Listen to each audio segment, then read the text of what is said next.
네, 여러분 안녕하십니까? 아, 진짜 며칠 안 남았는데요. 여러분들 뭐 긴장하시고 초조하기도 하시고 불안하기도 하실 텐데 특히 이제 사전 투표 해야 되나 안 해야 되나 이거 저 걱정도 많으실 텐데 여기에 관련해서 전문가 모셨습니다. 석동현 변호사님 모셨습니다. 어서 오십시오. 네, 안녕하십니까? 네. 석동현 변호사님은 이제 4.15 총선 부정선거 관련해서도 이제 여러 방면으로 이제 좌장으로서 싸워 주시고 그러고 계시고 또 윤석열 후보의 친구분으로도 잘 알려져 있습니다. 친구분 맞죠? 예, 뭐 학창 시절서부터 동기로서 대학 동기시죠? 예, 그렇습니다. 서울법대 동기 그때는 어떻게 그때도 좀 친하셨나요? 예, 그렇습니다. 하긴 그 몇 명입니까 동기가? 저희가 입학 동기가 160명입니다. 160명. 160명인데 그 중에도 예. 우리 윤 후보와는 학회를 같이 했고요. 아, 어떤 학회입니까? 형사법학회. 아, 형사법. 그건 몇 명이에요? 그러니까 그건 몇 명 안 됩니다. 그건 몇 명 안 동기 중에 되니까 한 5명입니다. 그러면 진짜 친했겠네요. 예, 그러니까 뭐 민사법학회, 형사법학회, 국제법학회 이런 예. 식으로. 근데 형사법학회 이제 네, 석동현 변호사님이라고 윤석열 후보하고 같이 네. 야, 그러니까 진짜 친했네. 4년 동안에. 예, 그러고선 그렇게 지금 하셨고 그 후에 또 이제 검찰에서 제가 조금 먼저 시작을 그렇죠. 했습니다만은 사법고시 먼저 되셨으니까. 어쨌든 뭐 많은 시간을 네. 중요한 시간에 네. 의논도 하고 네. 서로 생각도 나누고 지금도 그러면은 그렇게 생각을 나누고 계시다 이렇게 봐도 되겠네요. 이제 지금은 아시다시피 선거에 나선 상태에서 이제 사실 후보님과 이렇게 자주 과거처럼 소통한다는 것은 물리적으로도 어렵고 그렇죠. 저도 워낙 그건 바쁘시니까. 삼가고 있고요. 네, 또 상가고 꼭 필요한 범위 내에서 최소한의 소통만 해야지. 지금은 후보 1분 1초가 지금 뭐 그렇습니다. 엄청나게 바쁜 스케줄이니까. 예. 아유. 이제 지금 뭐 여러 가지 이제 우리 유권자들이 불안한 게 많은데 그 중에서도 이제 가장 불안한 게 두 개였는데 하나는 단일화고 하나는 이제 부정선거에 대한 이제 의심이었는데 단일화가 거의 이제 물 건너 간 것처럼 돼요. 오늘 이제 그 얘기보다는 또 불안한 게, 야, 이게 단일화도 안 됐는데 저쪽에서 부정선거가 들어오면은 이거 지는 거 아닌가.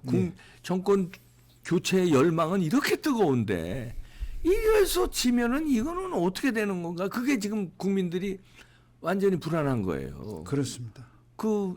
어떻게 생각하십니까? 지금 그러니까 재작년 4.15 총선 이후 지금까지 약 2년 가까이 지금 이 부정선거 문제에 대해서 굉장히 이렇게 걱정하시고 또 의심하시고 또 이거에 대해서 분노하시고 하는 분들이 많으셔요. 네. 저도 그 중에 하나고요. 네. 저도 마찬가지입니다. 근데 이제 그분들이 지금 현재 이제 내일 모레서부터 시작되는 이 대선 이 국면에서 보면 전부 이 정권 교체를 위해서 야당 후보 특히 윤석열 후보에게 다 표를 찍으실 분들입니다. 그렇죠. 그렇지 않습니까? 그러니까 윤석열 후보를 찍으실 분들이 투표하는 요 지금 목전에서 이거 사전 투표 해야 돼 마라. 그걸 걱정하시는 그 형국이잖아요. 그러니까 이 부정선거를 걱정하고 또 이 투표의 조작을 걱정하시는 분들이 이렇게 후보별로 분산되는 게 아니라 전부 윤 후보를 찍을 분들이기 때문에 어쨌든 이 표의 불필요한 분산 누락이 생기는 건 정말 우리 손해지 않습니까? 이러한 표의 유실이 생기지 않도록 하려면 어쨌든 그분들이 걱정을 안 하시도록 제대로 단도리를 하면서 그렇게 온전히 투표해 주시라 하는 것이 사실 후보의 마음일 것입니다. 그래서 그런지 윤석열 후보가 이번에 뭐 사전 투표 본인이 직접 하겠다고 나온 것 같은데요. 그게 지금 걱정입니다. 그래서 최근에 물론 이러한 투쟁은 우리가 2년 가까이 해 왔습니다. 특히 이제 사전 투표를 해서는 안 된다. 당일 투표를 해야 된다는 이렇게 주장이 모인 것은 이제 최근 한 몇 달간으로 우리가 이해를 합니다. 이제 이런 부분이 결국 사전 투표에 대한 걱정, 분노, 의심, 이런 불안, 이런 부분 아니겠습니까? 그래서 저는 이제 오늘 두 가지 관점에서 그러니까 그런 걱정과 분노와 의심을 다 이해하는 것을 전제로 그것이 뭐 근거 없다. 그건 정말 뭐 가치 없다. 이런 것이 아닙니다. 그러나 조금 냉정하고 좀 논리적으로 사전투표에 도대체 어떤 문제가 있길래 어떤 분들은 그러셔요. 저에게도 도대체 사전투표를 하지 말라는데 왜 하지 말라는 거냐 도대체. 네. 뭐 조작이 된다. 어떻게 조작된다는 거냐. 이렇게 묻는 분들이 실제로 많으십니다. 네. 그럼 그런 부분들에 대해서 다 뜻은 좋은 뜻이로되 그런 부분에 대해서 조금 논리적으로 좀 더 이해를 다시 한번 해보고 또 한편 그 부분과 별개의 변수가 하나 생긴 게 바로 코로나 변수입니다. 그러니까 이 코로나가 감염 확산이 3월 초에 3월 9일 투표를 앞두고 네. 왜냐하면 우리 지지자분들이 지금 사전투표를 않고 당일 투표를 하겠다고 하시는 거 아닙니까? 네. 사실 당일 투표라도 확실히 하면 아무 문제 없습니다. 네. 아니에요. 투표를 않겠다는 게 아니라 당일 투표를 하시겠다는 거니까 네. 하시기만 하면 되는데 문제는 3월 4, 5, 6, 7, 8 이 상관에 네. 이 사람들의 지금 코로나 확산이 어떤 분들은 정치 방역이다 이렇게 말씀하십니다. 의도적으로 이 감염자 수를 높인다. 저는 그 정도 상당한 의심을 합니다. 네. 그러니까 정치 방역으로 볼 요소가 상당히 많은 것도 맞는데 네. 그러나 그런 현실 앞에서 저는 그것이 쉽게 말하면 부정선거라고 의 한 요소라고 보는 요소죠. 사람입니다. 그렇게 몰아간 게 부정선거의 한 요소죠. 그러니까요. 네. 그러니까 투개표 프로세스 자체에 대한 그 테크니컬한 조작만이 부정선거가 아니라 그렇죠. 금권, 관권 지금 선거 돈 이런 거. 나눠주는 거. 그죠? 선거를 앞두고 선 나눠주고 코로나를 이용하는 거 이런 게 다 부정선거. 대통령이라는 사람이 지금 온데 선거 개입해서 네. 그러니까 선거를 앞두고 막 선심성 공약 남발하는 거. 예. 또 그리고 지금 코로나 숫자를 늘리는 넓혀서 거. 저는 3월 6, 7, 8에 더 늘어나죠. 아니할 말로 이것을 코로나 구덩이를 안 만든다는 보장이 없지 않습니까? 네. 이런 것들이 소위 또 이 우리가 이 뭐라 해야 될까요? 크게 이저 미시적 말고 거시적 시각으로 보면 이것 또한 선거 부정선거의 획책입니다. 맞아요. 맞습니다. 그런데 현실적으로 그런 정치 방역 앞에서 우리 개개인들이 대항할 방법이 없습니다. 당신 지금 3월 6일, 7일 날 확진자와 밀접 접촉했다고 격리하라는 통보가 내게는 안 온다는 걸 어떻게 우리가 보장할 수 있느냐 이 말입니다. 그러니까 그런 변수도 이제는 고려해야 되고 그런데 이 코로나 그러니까 때문에 할 수 없이 사전 투표도 할 수밖에 없다 이렇게 아니 지금 말씀하시는 그렇죠. 거예요. 그러니까 이 코로나란 요소는 새로운 돌출 변수이고 네. 그러나 이것 때문에 사전투표가 무조건 위험한데도 하라는 것은 절대 아닙니다. 그러니까 이 사전투표에 있어서의 걱정할 요소는 요소대로 저희들이 살펴야 되는 거죠. 네. 그러니까 이러한 요소를 오늘 제가 좀 말씀을 예. 드리겠습니다. 근데 이제 우선 이제 자세한 말씀 듣기 네, 전에 지금 우려 다시 네. 말해서 이제 사전 투표 다음에 본 투표 날까지 3일 4일 동안에 4일 5일 정도 5일이죠. 4일 4, 5, 6, 7, 8. 예.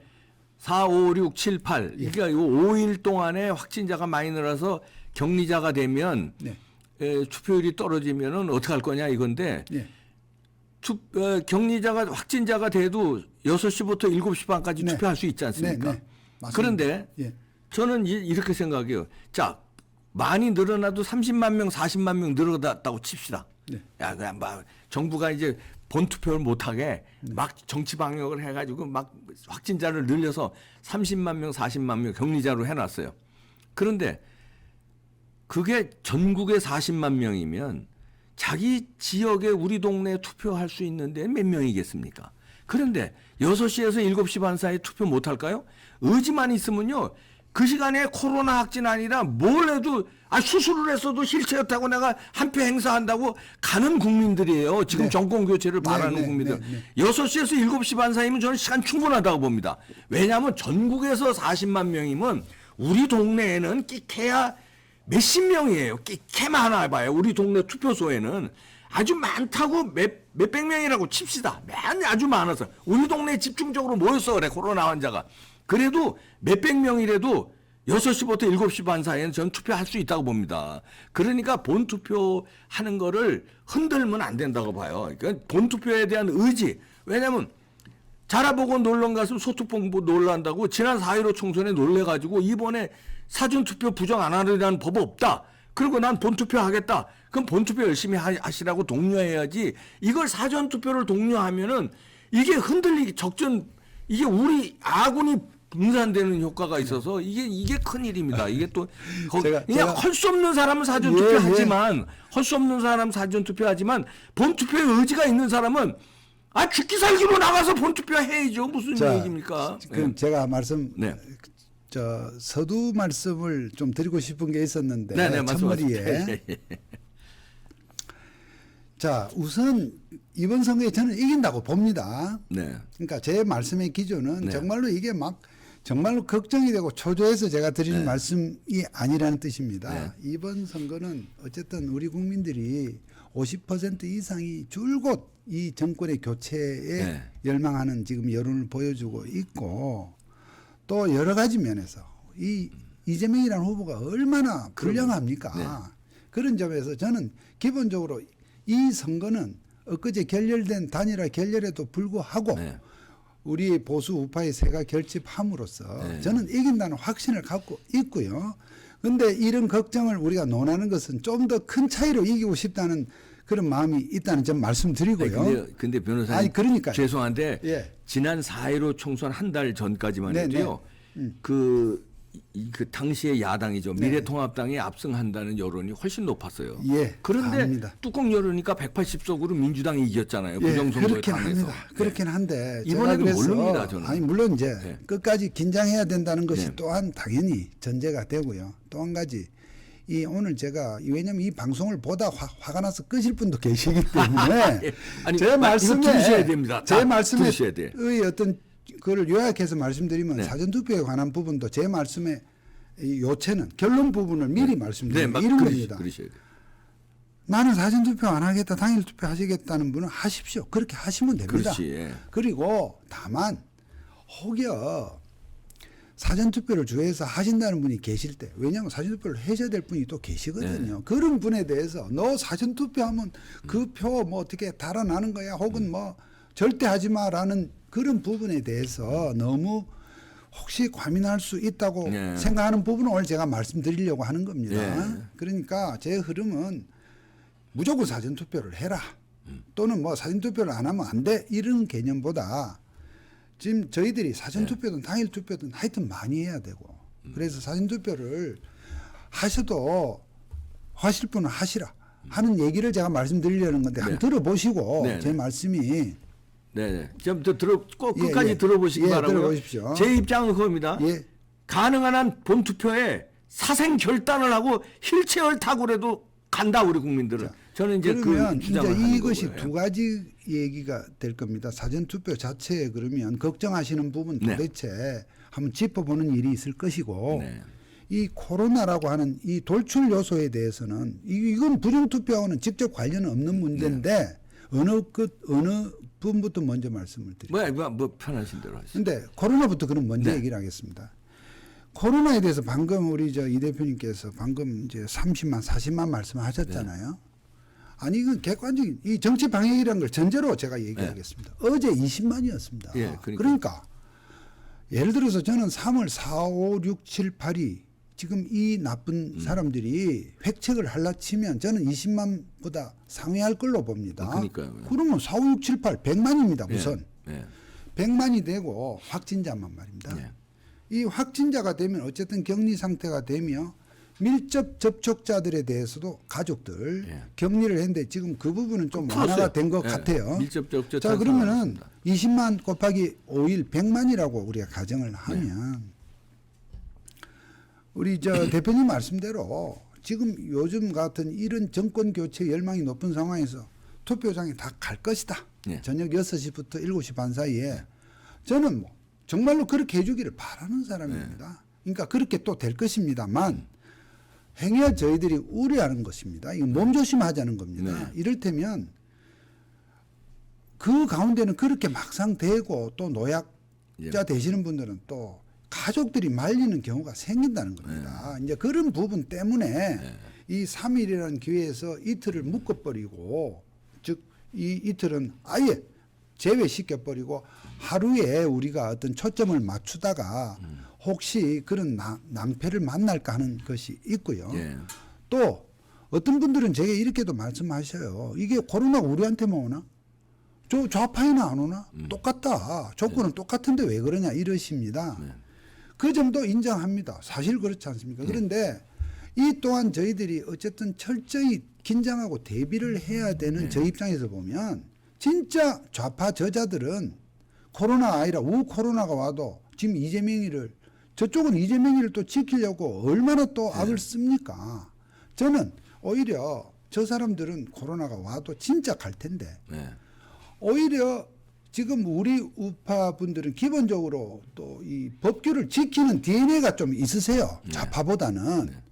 그러면 당신 확진자라고 이를테면 막 행동을 통제하고 이래야 될 때. 6시부터 7시 반까지는 투표하는 저는 건데 가시기를 바랍니다. 가는데요, 그때. 그래서 이 100만 중에 넉넉 잡고 그럼 50만이 그럼 우리 우파 유권자라고 가정을 하고 이 중에 코로나 아니라 뭐가 되더라도 부축을 받아서라도 가시라고 저도 하고 싶습니다. 그래서 100% 다 가면 이 코로나 요소는 공연한 기후가 되는 것으로 될 것이고 이 가운데 일부라도 그런 거에 영향을 혹시 받으실까를 염려한다는 그 말씀으로 제가 그 정도는 마무리하겠습니다. 그러니까 이 코로나 요소를 가지고 앞에 있는 여러 가지 이 우리 사전투표의 문제점을 다 논외로 하자는 뜻은 아니라는 점을 말씀드리겠고요.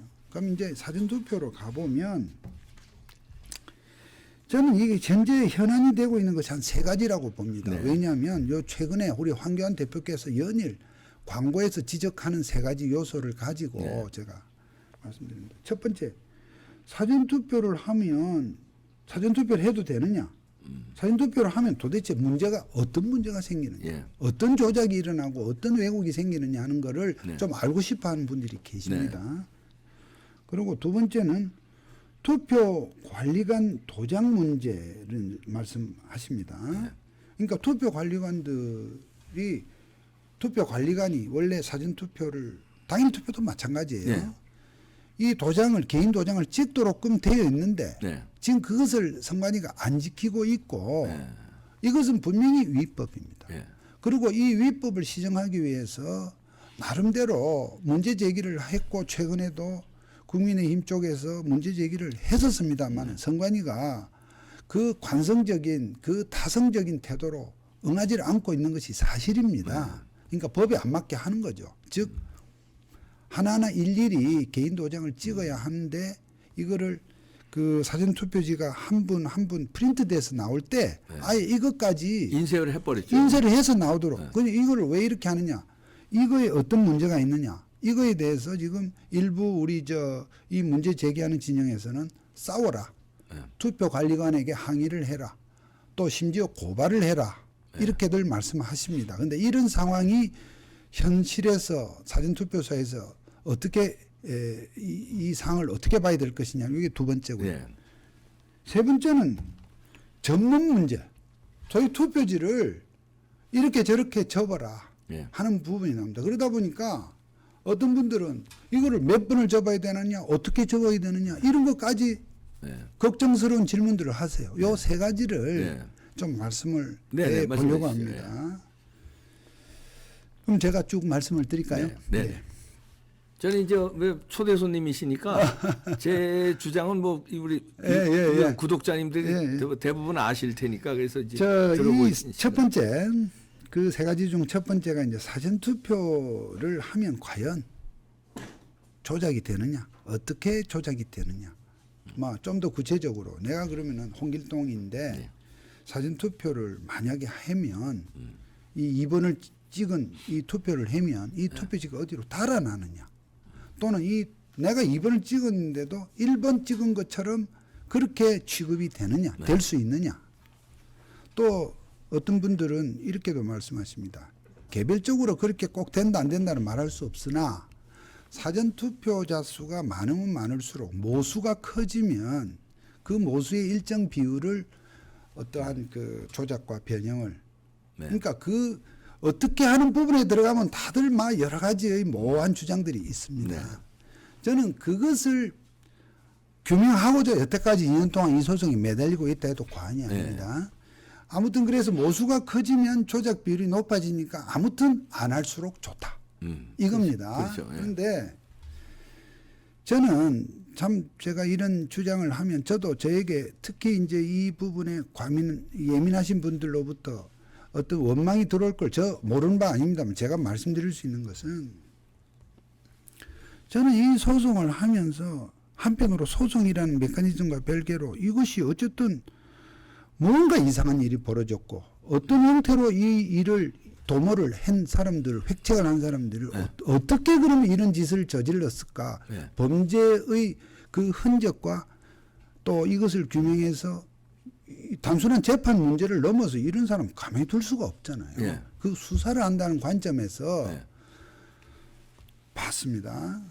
그러면 근데 저 뭐 오늘 시간이 그 짧으니까 제가 거의 결론에 가까운 예, 결론이라기보다 네. 현재의 중간 결론입니다.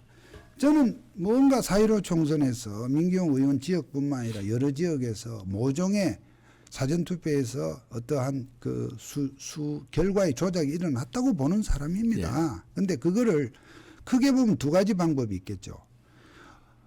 이를테면 이 실무를 그만두고 데이터만 변형을 시키는 방법도 있을 수 있겠고 아니면 가짜표, 쉽게 말하면 1번 표를 가짜 1번에 투표한 표를 뭐 표 얹기. 2,000장이든 3,000장이든 얹기. 예. 투표함에 눈치 못 채게 집어넣으면 숫자 안만 세도 1번에게 2, 3천 표 혹은 4, 5천 표가 얹어지는 결과가 되지 않겠습니까? 그렇게 해서 기존의 표를 안 건드리고도 즉 기존에 우리가 사전투표를 한 홍길동의 표를 어디 빼가지 않고도 방법은 그런 방법도 있을 수 있다 하는 점을 생각을 저는 합니다. 왜냐하면 막 그 이유 설명은 제가 이거 생각했습니다. 좀 자세히 뭐 할 필요 없고요. 예, 예. 다 아시니까. 그래서 저는 결론적으로 우리가 투표를 해도 투표한 표가 소위 어디서 빼내가고 투표한 표를 바꿔치기 하고 이런 부분에 대해서는 그거는 근데 예. 2번 표가 1번 표로 분류되는 경우가 있는데요. 그러니까 그 설명을 또 하려면 이제 시간이 길어지는데 아니 그건요. 증명으로 나왔잖아요. 않습니다. 아니 저 변호사님. 예. 충남 부여에서 정진석이 그 개표 현장에서 나왔어요. 400 몇십 장을 분류기에서 분류 통과했는데 2번 예, 표가 그 부분 인정합니다. 예, 60몇 그런데 400 몇십 장에 60 예. 몇 표가 잘못 들어갔는데 분류기에 투표기 분류기에서 그러면 그거를 전국에서 썼어요. 네.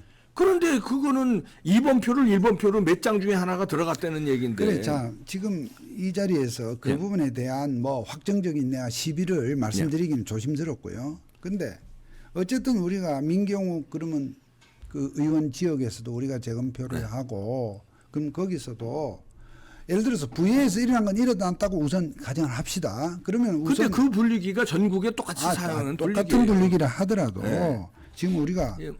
막상 부여에서는 이제 재검표도 못한 가운데 다른 지역 네 군데에서 재검표를 했지 않습니까? 그러니까 이 투표지 분류기를 통과해서 어쨌든 표가 나와서 그 투표지를 보관했다가 재검표를 했단 말입니다. 네네. 그러니까 혹자는 표를 싸그리 다 바꿔치기 했다고 또 주장을 하시니까 참 거기서 또 이제 서로 이 논의가 좀 막히는 면이 있는데 표를 전체로 바꿔치기를 과연 했는지가 분명치 않다는 것이 저희 생각입니다. 그럼 그런 상태에서 이 보관되어 있는 표를 예를 들어 1번 표 뭉치 100장씩 묶어놓은 뭉치가 있고요. 또 2번 표 100장씩을 이렇게 묶어놓은 분류한 후에 예, 그렇습니다. 그러면 투표지 분류기에서 예컨대 2번 표를 1번 표로 100장당 뭐 예컨대 뭐 한 두세 장 혹은 뭐 100장당 한 10장이 2번 표가 1번 표로 들어갔다고 하고 그것이 중간에 수검표 과정에서 걸러지지 못하고 개수기에서도 걸러지지 못하고 그냥 저쪽 그 보관 장소까지 갔다고 하면 재검표를 우리가 하는 과정에서 1번 표를 찍은 100장짜리 다발에서 드문드문 2번 표가 나와줘야 되거든요. 제 말씀 이해됐습니까? 나온 게 없거든요. 즉 투표지 분류기에서 어떠한 조화가 있었는지를 제가 직접적으로 왜냐하면 저도 기계적 원리를 그거에 대해서 단정하는 것은 저도 위험하니까 안 한다고 하고 제가 말씀드릴 수 있는 것은 투표지 분류기를 그 5개 개표장에서도 4.15 당시에 개표기를 분류기를 썼을 거라고 했을 네. 때 그것을 통과해서 각 최종적으로 보존된 뭉치 속에 일본 뭉치 속에 이문표는 근데 그 없었습니다. 변호사님은 일생을 좀 공부 열심히 하시고 네. 죄라고는 안 짓고 착하게 살아오셔서 네. 범죄인의 심리를 모르시는 것 같은데 왜냐하면 예. 선거법에 6개월 내에 단심으로 결판 나게 돼 있는데 지금 2년이 조금 있으면 2년이 다가오는데 아직 결판이 안 났는데 재검표도 그렇게 질질질질 끌다가 1년 훨씬 나중에 재검표했는데 그러면 투표 개표 날하고 재검표 날하고 얼마나 많은 세월이 흘렀는데 거기서 무슨 짓을 했는지 변호사님 같이 착한 사람이 부정선거 획책했겠습니까? 벌써 거기 바꿔치기 했어도 바꿔치기 해놨겠죠. 이 대표님. 그랬는데도 그러니까 그 부분을 의심의 여지로 저도 둡시다. 그랬는데도 300장이 네. 대법관이 인정한 것만 민경욱 대표에서 그 지역구에서 연수구에서 300장이 자기네들이 인정한 부정표가 나왔잖아요. 지네들이 인정한. 예, 그거 다 인정하겠습니다. 그런데 제가 오늘 사실 거듭 말씀드립니다만은 이 상황에서 정말 우리 이번 표를 찍을 우리 지지자들이 이를테면 그 점에 대해서 네. 이 걱정을 하도 하시니 네. 제 입장에서 제가 들을 수 있는 팩트를 말씀드리는 네. 건데요. 그러니까 제 말씀에 대해서 혹 어떤 그 아직까지 아니야라고 생각되시는 분도 있으리라고 봅니다. 그럼 그런 분들은 저는 거듭 말씀드리지만 네. 당일 투표를 하시면 됩니다. 네. 네. 그런데 이제 제 양심을 걸고 저 생각은 이렇게 또 말씀드리겠습니다. 지금 이런 부분을 여기서 제가 내가 이렇게 하니 여러분들이 믿어주시오 이런 것보다도 어쨌든 그런 과정 속에서 저는 일테면 이러한 의심을 우리가 할 수 있는 조작의 가능성은 저는 그러니까 어느 정도까지 조작 이 사람들이 조작을 한다더라도 저는 1~2% 정도라고 저는 맥시멈 그러니까 조작할 수 있는 그 어떤 그 가상치를 한계가 있다고 저는 봐야 된다는 것이죠. 이를테면 우리가 10%, 15%를 리드하는데도 이것을 해서 어떤 분들은 그 말씀을 하십니다. 이번 투표는 하나 많아야 이거를 못 막으니까 우리는 졌어. 이렇게도 말씀하시기에 그렇게까지 하면 우리가 당일 투표들을 할 의욕이 나겠냐 말입니다. 그리고 투표지 분류기는 사전투표지만 실리는 게 아닙니다. 투표지 분류기는 아니, 개표장에서 개표장에서 당일 투표지도 실립니다. 네. 그러면은 투표지 분류기에서 2번을 1번으로 조작을 제가 안 한다고 말씀드린 게 아니라 변호사님 개표장에서 이렇게 합니다. 예. 이제 그 당일 투표지 그 함에 그 개표하고 사전 투표지 모은 함은 그것도 개표를 하니까 네. 이게 이제 그게 이제 뭡니까 전체는 같을 수 있지만 예. 그 박스에서 나온 건 이건 사전 투표 박스. 예. 4~5일간 묵혔다 나온 박스잖아요. 예, 예. 그 개표기 한 거하고는 또 차이가 있다는 건 말씀드립니다. 예, 좋습니다. 어쨌든 저는 뭐 이 대표님의 의견도 존중을 하고 또 예. 그렇게 생각하시는 분의 네. 걱정도 이해한다는 것을 거듭 말씀드리고요. 그래서 저는 어떤 분들이 사전투표 조작을 어떻게 하느냐 하는 부분에 대해서 할 때 저도 아직까지 그 부분에 대해서 계속해서 연구는 하는데 어쨌든 이것을 통째로 바꾼다는 점에 대해서 확정이 있느냐 하는 부분에 대해서는 저는 아직까지는 그걸 못 찾았다고 제가 말씀을 드리고 싶고 해서 어쨌든 이 사전투표를 하기만 하면 이 표는 다 어디로 간다고 하는 점에 대해서는 우리가 참 이게 어떤 그런 고민이 있다는 걸 말씀드렸고요. 두 번째, 투표관리관 도장 문제는 그렇습니다. 아까 말씀드린 대로 이건 분명한 위법은 맞습니다. 근데 이제 선관위에서 뭐라고 변명하느냐 하면 그 변명에 제가 동의를 해서가 아니라 변명을 옮기면 투표를 하러 오는데 이제 이 도장을 찍고 하는 투표관리관이 이 도장만 찍는 일만 하는 게 아니라 그 투표소의 일종의 선관위원장으로서 전체 상황을 다 봐야 되는데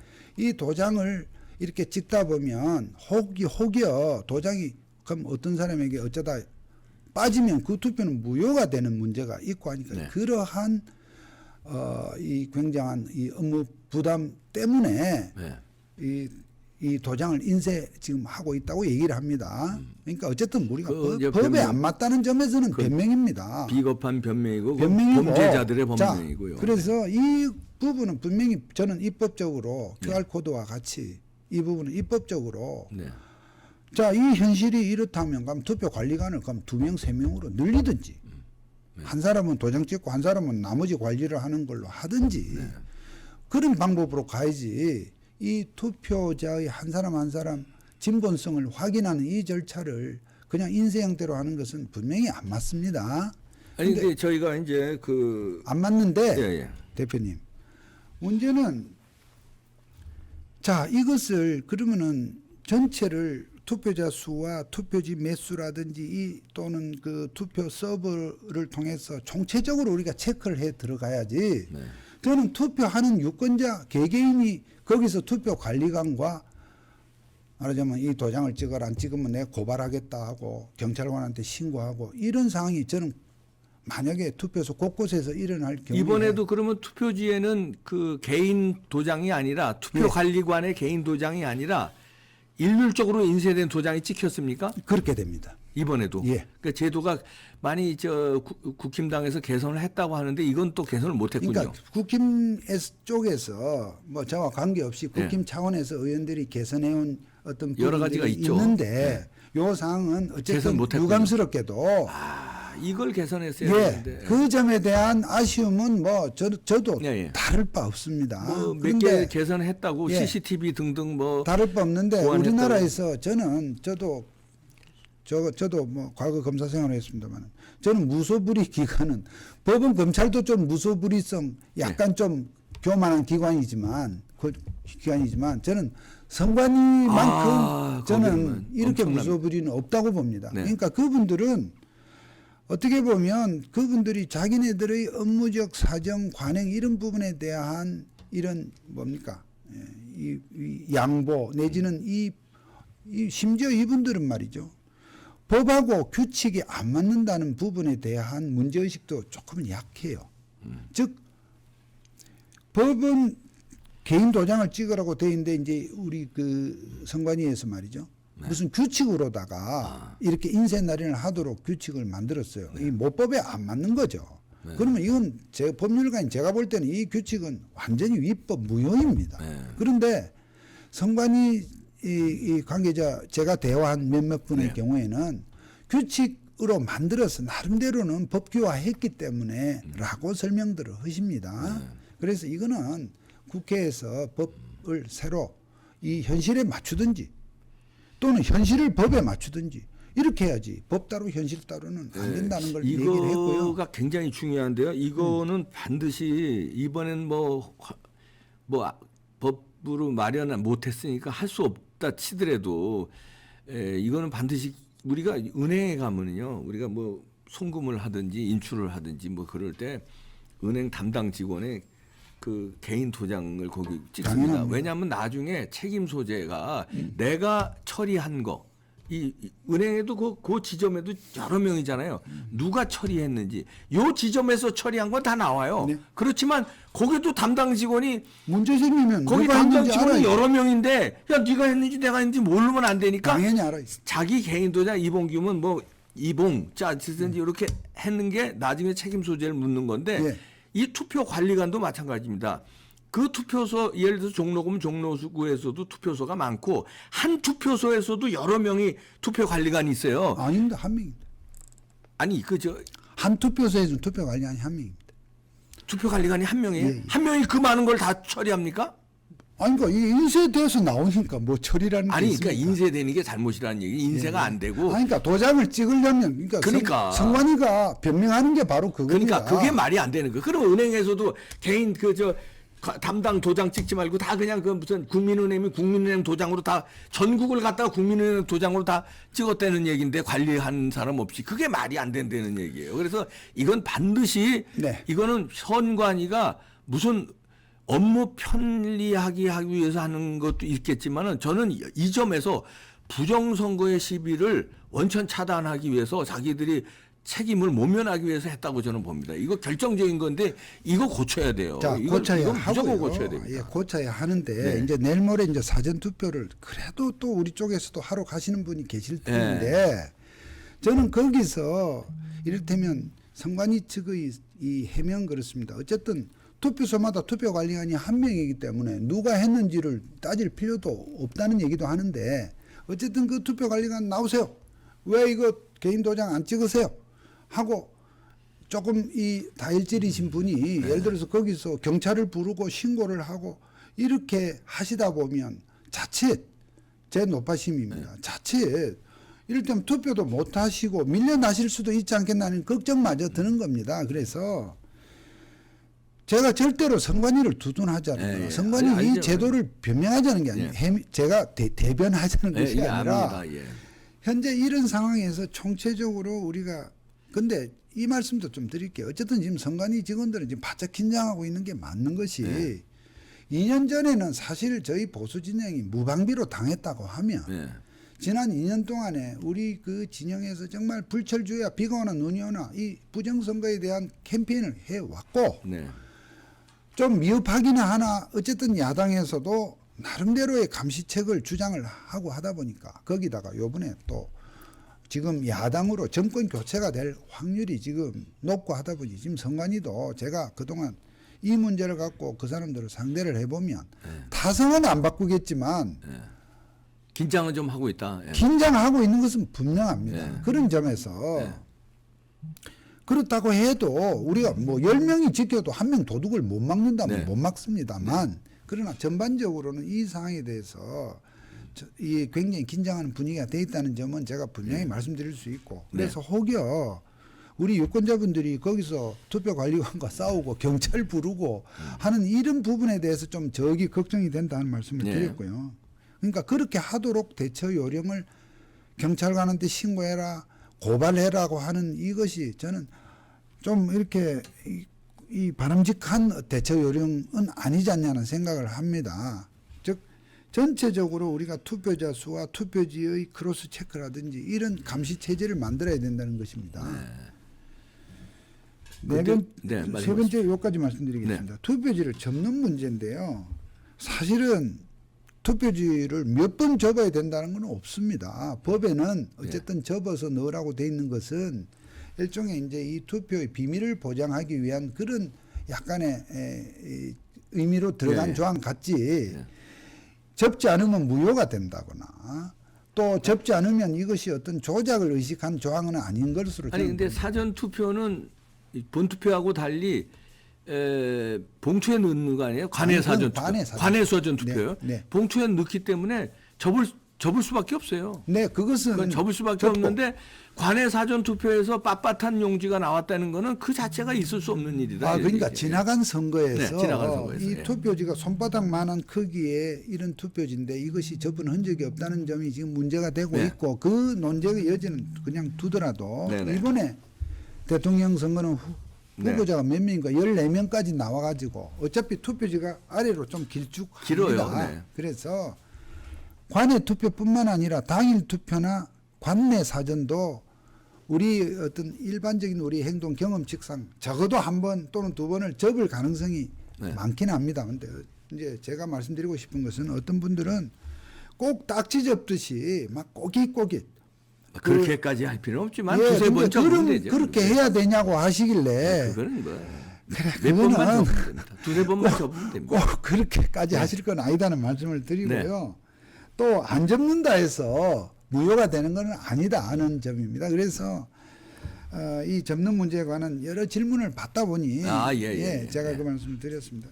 여기까지가 사전투표에 관한 내용인데 마지막으로 총괄적으로 그러면 우리 국힘에서 국힘인들 좀 여러 가지로 부족하고 우리 유권자들의 기대에 위협한 건 사실이나 국힘인들 우리 선거에 처음부터 지자고 할 집단은 또 아니란 말입니다. 그렇겠죠. 국힘 입장에서도 이 부정선거에 대한 여러 가지 방지를 위해서 더구나 지난 2년 동안 우리 그 애국 시민들만큼 동조는 지금 못하고 안 하고 있지만 그분들도 나름대로 이러한 여론을 알고 하느라고는 한 것 같아요. 그래서 지금 제일 중요한 것은 그 사전 투표를 하고 제일 문제가 되는 게 그거 아닙니까? 이번에도 3월 4일, 5일 사전 투표를 하고 3월 9일까지 첫날 기준으로 보면 5박 6일, 네. 둘째 날 기준으로 보면 4박 5일을 묵혀야죠. 묵혀야 되는 문제. 네. 그리고 관외 사전 투표는 전국 각지에서 네, 배달해야 구성이 돼요. 되오는 이 과정에서 있을 수 있는 여러 가지 위험한 네. 부분에 대한 우리 걱정이 있지 않습니까? 근데 그 부분에 대해서 국민의힘 쪽에서 앞서 의원들의 노력으로 관내 사전투표, 관외 사전투표 보관 장소를 별도로 다 CCTV로 이를테면 120시간 다 감시하는 체제를 만들고 네. 그 CCTV 그 화면을 네. 중앙선관위 관제센터에 250개 그 장소 이것을 한 번에 볼 수 있도록 대형 스크린에 네. 다 이렇게 각을 지어서 두 군데다 장만을 했어요. 네. 이 부분에 대해서 국힘에서 와서 말하자면 120시간 동안 와칭을 하고 감시를 하고 그 네. CCTV 장소에 사람이 드나들면 바로 알 수 있도록 거기에 알람이 울리는 그 체제로 지금 네. 만든다고 합니다. 이런 부분이 이제 국힘의 노력이라는 거 국힘에서는 설명을 하는 것 네, 같습니다. 이런 부분 또 그리고 전국 각지에서 어쨌든 우리 깨어 있는 시민 여러분들이 아마 이번에는 정말 불침번을 네. 많이들 서실 겁니다. 네, 네. 이런 상황 속에서 그래서 네. 결론적으로 어쨌든 참- 당일 투표 네, 네. 하시고 그러나 혹 사전 투표를 하시더라도 네. 어쨌든 이 부분에 있어서 이만한 상황이 있다는 거를 네. 말씀을 드리고 네, 싶습니다. 이분이 얼마나 그 고육지책으로 우리 석동현 변호사도 참 어렵게 설명을 해주시는데 제가 왠지 오늘 다른 분 같으면 제가 반발을 많이 크게 했을 텐데 석동현 변호사는 왜냐면 지금까지 2년 동안 그 부정선거 하고 싸워오신 분이고 그 변호사로 합류하셔서 참여하셔서 많은 일을 하신 거 이제 존중하는 의미에다가 윤석열 캠프를 지금 도와주는 입장입니다. 어떻든 윤석열 후보하고 개인적으로 친구분이시고 아니, 뭐 그러니까 지금- 어쨌든 간에 그런 거를 이제 존중해서 진정성을 믿고 이제 충분한 말씀 기회를 드렸는데 마지막으로 제가 정리하면요. 저는 지금 아까 그 많이 방지됐다고 하는 거 있잖아요. 4, 5일간 묵혔다가 이동하는 것도 감시 잘할 거다. CCTV도 감시 잘한다. 그다음에 뭐 이거 쭉쭉 방비를 국힘에서 노력했다고 하는데 저는 오히려 그거는 무용지물이다. 왜냐면요. 대통령 선거 만약에 부정을 저기서 저지르면 전 재검표는 없다고 봅니다. 안 할 것이다. 그리고 못합니다. 못하고 안 할 것이고 네. 국회의원 선거하고 다릅니다. 지역구가 아니라 전국이기 때문에 안 하고 우기고 넘어가는데 그다음에 투표함 바꿔치기 안 할 것이다. 그다음에 뭐 이거 뭡니까 봉인지 뜯고 뭐 지난번처럼 그런 증거 안 나올 것이다. 이번에는 서버에서 바꿔치기 하고 그냥 끝. 출구조사 부정선거 한다면요. 출구조사 발표 이재명 몇 % 승. 자 안철수하고 니네 단일 안에서 증거. 그다음에 그리고 승하면 그냥 권력이요. 쫙 검찰 선관위 경찰 뭐 쫙 이재명 앞으로 그냥 쫙 정리되고 재검표 뭐 하자 뭐 이런 사람들은 음모론자로 몰려서 그냥 한쪽 구퉁이에서 그냥 이러다 말고 재검표는 없다. 그러면 밝힐 수도 없다. 메인 서버를 이제 훑어봐야 되는데 메인 서버 지난번 4.15 총선 때도 증거 채택에 올리지도 못하게 했습니다. 왜냐하면 메인 서버만 보면 다 나오는데 그거를 무진동 차에서 싣고 나가 버렸어요. 그러니까 이번에는 저는 밝힐 수 있는 방법은 없다. 그러니까 아무리 CCTV 아니라 아주 그냥 나를 새든 뭐라든 헛수고다. 왜냐하면 도둑놈이 물건을 사람이 들어가서 도둑질 하려고 생각을 안 하고 예를 들어서 컴퓨터로 도둑질을 다 은행 구자에서 빼갔는데 여기서만 이러고 금고만 지키고 있어요.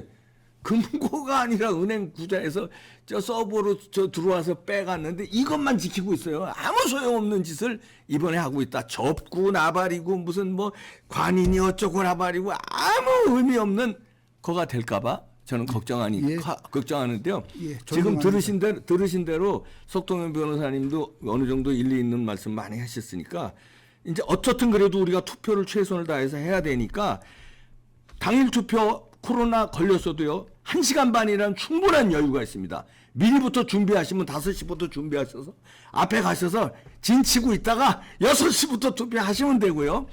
그게 영 불가능하신 분들은 아니면 일정이 안 된다거나 아니면은 위험에 노출되기 뭐 가족들이 반대한다 이러신 분은 사전 투표 할 수 없이 하셔야죠. 그러나 사전 투표 동료는 저는 못 하겠다 이런 말씀 드리고요. 예. 본 투표 열심히 목숨 걸고 나가서 하셔라.